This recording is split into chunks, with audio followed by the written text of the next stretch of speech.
Hello दोस्तों, कैसे हैं आप सब। उम्मीद करता हूँ आप सब अच्छे होंगे, स्वस्थ होंगे, मस्त होंगे। कहानी की दुनिया मोरल स्टोरी में आप सबका बहुत बहुत स्वागत है। आज आपके लिए बहुत ही अच्छी शिक्षाप्रद कहानी लेकर आए हैं, पापी कौन। आइए सुनते हैं दोस्तों आज की कहानी। एक राजा के दरबार में ब्राह्मण भोज का आयोजन किया गया। 56 भोग महल के खुले आंगन में बनवाए जा रहे थे। उसी वक्त अनजाने में एक हादसा हो गया।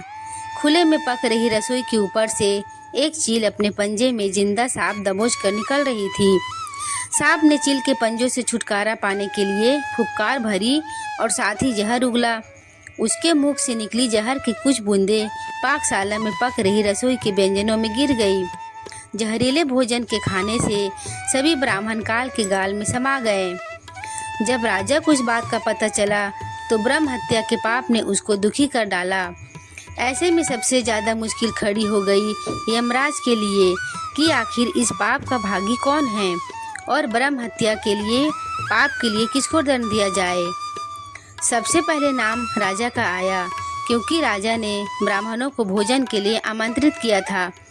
यमराज के मन में दूसरा नाम आया रसोइये का, जिसने ब्राह्मणों के लिए महाप्रसाद तैयार किया था। राजा को तीसरा ख्याल चील का आया, जो सांप को पकड़ कर ले जा रही थी। सबसे अंत में यमराज ने सांप के पाप पर विचार किया। लंबे समय तक यमराज अनिर्णय की स्थिति में रहे कि आखिर ब्रह्म हत्या का दंड किसको दिया जाए।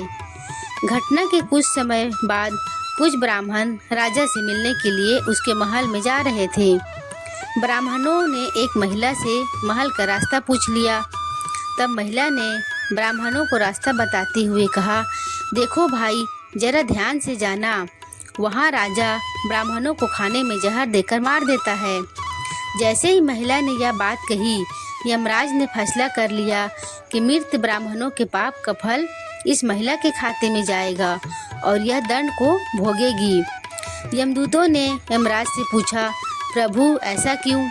तब यमराज ने कहा, जब कोई व्यक्ति पाप करता है तो उसको पाप करने में बड़ा आनंद आता है। ब्राह्मणों की मौत से न तो राजा को, न रसोइये को, न चील को और न ही सांप को आनंद आया। ये सभी इस अपराध से अनजान में थे। महापाप की इस दुर्घटना का इस महिला ने जोर शोर से बखान कर जरूर मजा लिया, इसलिए ब्रह्म हत्या का यह पाप इसके खाते में जाएगा। अक्सर हम यही सोचते हैं कि हमने कभी कोई बड़ा पाप नहीं किया है, उसके बावजूद हमको किस बात का दंड मिल रहा। यह दंड वही होता है जो हम पर निंदा का पाप कर संचित करते रहते हैं। दोस्तों, कैसी लगी आज की ये कहानी। उम्मीद करते हैं आपको बहुत अच्छी लगी होगी। और अच्छे अच्छे कहानी सुनने के लिए हमारे चैनल को सब्सक्राइब करें, लाइक करें, शेयर करें दोस्तों। फिर मिलते हैं अगले कहानी के साथ। बाय दोस्तों।